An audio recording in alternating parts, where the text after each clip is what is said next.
que vamos con esta nota y aparte con esta entrevista que tenemos bastante interesante. En ocasiones los padres pueden hablar bien o mal en frente de sus hijos. ¿Qué puede causar esto en ellos? Pues bien, vamos a ver la siguiente nota y luego regresamos con la experta. Hablar de los hijos en su presencia. A los papás y a las mamás les encanta hablar de sus hijos. Algunos comentan sus avances en el colegio, sus ocurrencias, y otros se desahogan a menudo ante otros adultos con aquellos que más les sacan de quicio, como lo mucho que se pelean los hermanos, los distraídos que están en clases o cómo tienen de desordenada la habitación. Son conversaciones de los más habituales entre adultos y que a priori no tienen mayor importancia, pero que pueden resultar enormemente perjudiciales para los niños si tienen lugar delante de ellos. Aunque los niños estén concentrados en alguna actividad, los niños están siempre pendientes de sus figuras de apego y escuchar ciertos comentarios, además de ser una falta de respeto hacia ellos, puede serles muy perjudicial. Los niños y niñas tienen el derecho de que los miremos y tratemos como personas. Y no solo eso, los hijos son todo por igual, aunque estén en proceso de desarrollo, son seres íntegros. Como es lógico, les afecta lo que otras personas dicen de ellos, y más si son sus padres los que hablan de ello. La autoestima sana requiere de alguien que previamente en sus momentos de desarrollo precoz les haya ofrecido esa mirada de reconocimiento y amor. Por eso es fundamental tener en cuenta que lo que los padres siembran en sus hijos es lo que van a crecer en ellos en un futuro. Muy bien, y así nosotros vamos a arrancar ya con este tema y tenemos a la experta con nosotros en el set de Hola El Salvador para hablar de los hijos en su presencia o por qué no debemos de hablar de ellos frente a ellos. Esto puede llevar muchas consecuencias o qué beneficios puede tener, no sé qué es lo que usted considera, pero lo vamos a consultar junto a Aurora Esmeralda Cortés. Ella es psicóloga, nos acompaña de parte de Terracán Salud Mental al Aire Libre para que abordemos este tema. Bienvenida Esmeralda, bienvenida a Hola El Salvador. Muchas gracias nuevamente por tenerme por acá, ¿verdad? Por estos espacios. Es un gusto para mí poder compartir lo poquito que yo sé con los televidentes. Me encanta. Hablemos un poco entonces, hablar de los hijos en su presencia. ¿Será esto correcto o no? ¿O qué temas son los que más debemos de evitar como padres hablar en presencia de nuestros hijos? Pues fuera de cámara estábamos comentando, ¿verdad? De que muchos padres cometen a veces el error. Lo hacen sin intención, pero lo cometen estas fallas por ignorancia. Uno de los errores más comunes es las discusiones entre pareja, ¿verdad? Que los hijos se den cuenta de que hay diferencias entre los padres. No es necesario que hayan ofensas o que hayan tonos de voz altos para que los hijos se den cuenta de que hay algo malo que está ocurriendo. Y esto genera estados de ansiedad, genera estrés, incluso libera hormonas que alteran el funcionamiento normal del cerebro en cuanto estamos hablando del tema neurológico. Entonces, ese es un error, ¿verdad? Hablar de los problemas de familia frente a los hijos.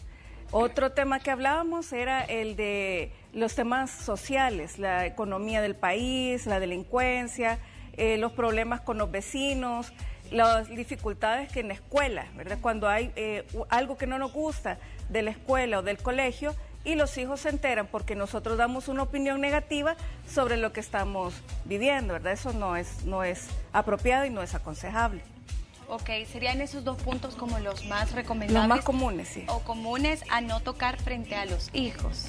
Sí, se pueden tocar, pero no de la manera negativa, sino que a los niños hay que validarles las emociones, ¿verdad? Hay que explicarles, fíjate que esto que está ocurriendo en el colegio no es correcto, entonces vamos a tomar esta medida, ¿verdad? Pero no es adecuado que nos vean en un tono emocional dificultoso, ¿verdad? Que nos vean enojados o malhumorados o que estamos teniendo una respuesta emocional instintiva negativa, que estamos reactivos. Esa es la dificultad. En realidad las discusiones, las diferencias, los roces son normales. Sí. Siempre va a haber un punto por el cual vamos a discutir. Entonces no es la discusión en sí, sino que es la manera en la que la manejamos, la manera en la que los hijos reciben ese mensaje y lo interpretan. Ese es el punto. Totalmente. Hablemos de cuando también son varios hijos tal vez y los padres de familia cometen el error de entrar en comparación frente a ellos. ¿Qué puede ocasionar? Eso es algo que afecta mucho la psiquis, porque el niño entra en una especie de competencia. o en una especie de comparación, ¿verdad? Con su compañero, con su hermano. Entonces, el efecto cuando es pequeño es que retrasa un poco la madurez del cerebro porque le genera mucho estrés, ¿verdad? Y le genera daños en autoestima, genera un montón de situaciones que no favorecen el sano desarrollo del niño. Y cuando llega la adolescencia, entonces esa persona lo que quiere al buscar su identidad es ser totalmente diferente a su hermano. No quiere que lo comparen, no quiere estar en la misma línea del hermano. Quiere ser todo lo opuesto o quiere hacer cosas totalmente diferentes y opuestas al patrón que le están inculcando a través de la comparación. Es algo que a veces los padres hacen creyendo que tal vez así le da pena, tal vez creyendo que el hermano es el modelo, que el hijo... El decir, mira, fulanito, sí, él sí me trajo 10 en las notas. Sí, ¿y vos por qué no podés? Ajá. Entonces, a lo mejor esperan que el hermano mayor sea el modelo y que el hijo pequeño o el otro hijo pues siga esos pasos. ¿Cómo es pero la forma no correcta es la manera de abordar correcta. ese tipo de temáticas frente a ellos? Fíjese que lo correcto es individualizar las relaciones, ¿verdad? Ponerle retos de acuerdo a la personalidad de cada niño y ponerle metas de acuerdo a eso. Hay un método muy bonito en el que, por ejemplo, a la hora de distribuir las tareas del hogar, lo que hacemos es que le damos recompensa de acuerdo al gusto de cada quien. Tuve una experiencia, por ejemplo, en la que una de las niñas de 13 años le pidió a la mamá que quería un ventilador para su cuarto porque tenía calor. Y la mamá le dijo, lo vamos a hacer cumpliendo estas metas. Trabajaron en notas escolares, trabajaron en el aporte hacia la casa y cuando cumplió ciertos parámetros, ¿verdad?, que la mamá había puesto, pues se dio la recompensa. Entonces, eso de individualizar las relaciones con nuestros hijos nos ayuda a que ellos avancen de forma individual sin la necesidad de compararlos. Y luego compartimos los logros en familia, ¿verdad? Tú hiciste esto, pero tu hermano hizo esto otro. Entonces los mantenemos a los dos avanzando, pero no compitiendo entre sí. Sí, porque no ha de ser sano ya a largo plazo.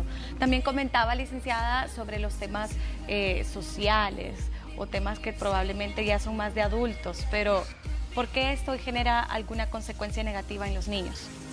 Fíjense que hay muchos fenómenos, incluso legales, en torno a esto. Por ejemplo, cuando hay una separación de los padres y no fue en los mejores términos, no fue amigable, la tendencia es que siempre hayan adultos que buscan que se alineen los niños con un grupo, ¿verdad? O hagan alianzas y que discriminen al otro padre. Entonces se da un fenómeno que se llama alienación parental. La alienación parental es cuando le hablan mal a un niño de uno de los padres. Es que tu papá no te vino a ver, es que no te quiere, es que no nos ayuda, se olvidó de ti, tu papá nos dejó por otra mujer, o tu mamá es una mala madre.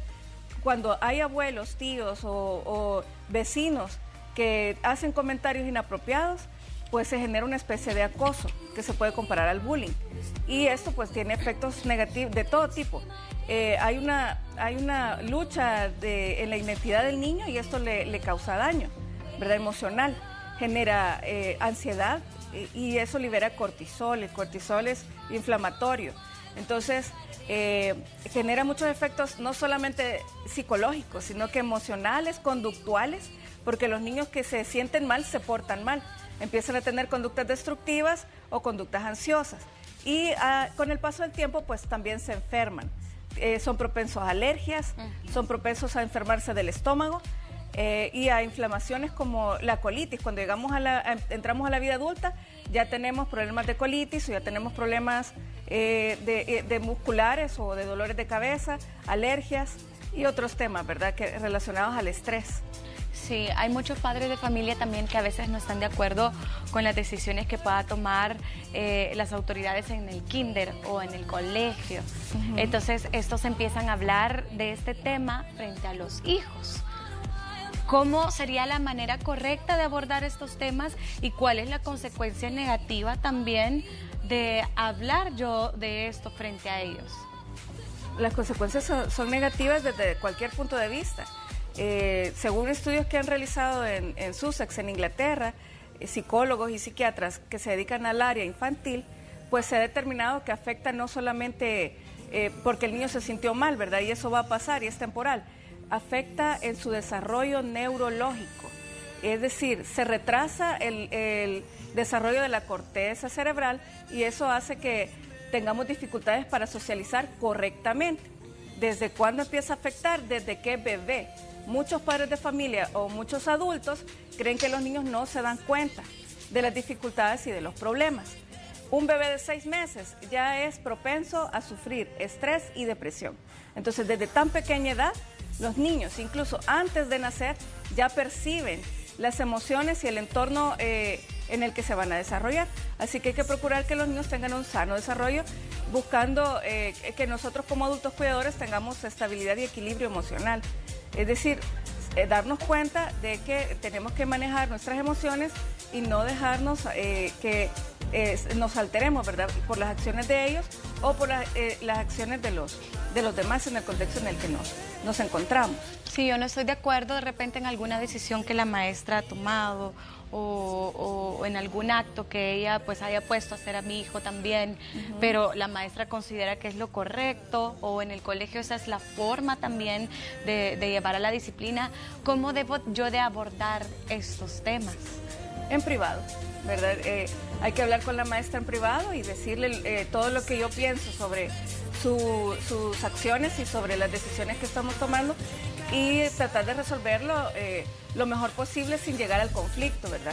Es súper común que las mamás y los papás se alteren, ¿verdad?, y le terminen diciendo cosas a la directora o al director y terminen con diferencias con la maestra, y lo que se genera es que el niño recibe toda esa atención, ¿verdad? Porque la maestra deja de tener una actitud agradable hacia el niño, ¿verdad? Muchos niños incluso dicen que la maestra no me quiere. La maestra le dice a otros niños, mi amor o princesita, y a mí no. Y el niño percibe, el niño tiene más sensibilidad que nosotros los adultos, porque está en una condición alfa, sus células están en crecimiento, entonces son mucho más sensibles en todo, incluso en cosas tan básicas como los sabores. Los sabores para los niños son más intensos, entonces no digamos la sensación que emite un adulto cuando algo no le es agradable. Un adulto que está en desacuerdo, se siente a disgusto, que no está bien, está tenso y no va a hacer las cosas bien, porque no va a ser fluida esa relación, ese vínculo. Entonces, tenemos que fomentar los vínculos sanos, ¿verdad? Y eso incluye a trabajar de la mano con la maestra, hacer un equipo. Si no hay equipo, no hay unidad, y sin unidad, pues se fragmenta todo, incluyendo la fragilidad de nuestro niño. Sí, totalmente. Bueno, creo que podemos concluir de que siempre tenemos que abordar ciertos temas en privado y saber nosotros pues equilibrar, ¿verdad? El que podemos compartir con nuestros hijos, qué es lo que ellos pueden escuchar y qué no, para tener una mejor relación familiar. ¿Cuál sería ese último consejo que usted pueda darle a los padres de familia? Validar las emociones de nuestros hijos, ponerle nombre a cada situación. Cuando un niño, por ejemplo, está llorando porque no quiere entrar a clases, entonces hay que explicarle al niño todo lo que tú sientes esto en el corazón, sientes esta preocupación, se llama ansiedad. La ansiedad, nosotros te vamos a ayudar para que te estés más tranquilo. Es decir, tenemos que ayudarle a nuestro niño a fomentar la inteligencia emocional que nosotros no nos enseñaron, ¿verdad? Nosotros tenemos que indagar más. Hoy con el internet tenemos a la mano muchas herramientas para aprender, ¿verdad?, sobre lo que dicen expertos, estudios, sobre estos fenómenos. Y ayudar a nuestros hijos a validar las emociones y a manejarlas de la mejor manera. Perfecto.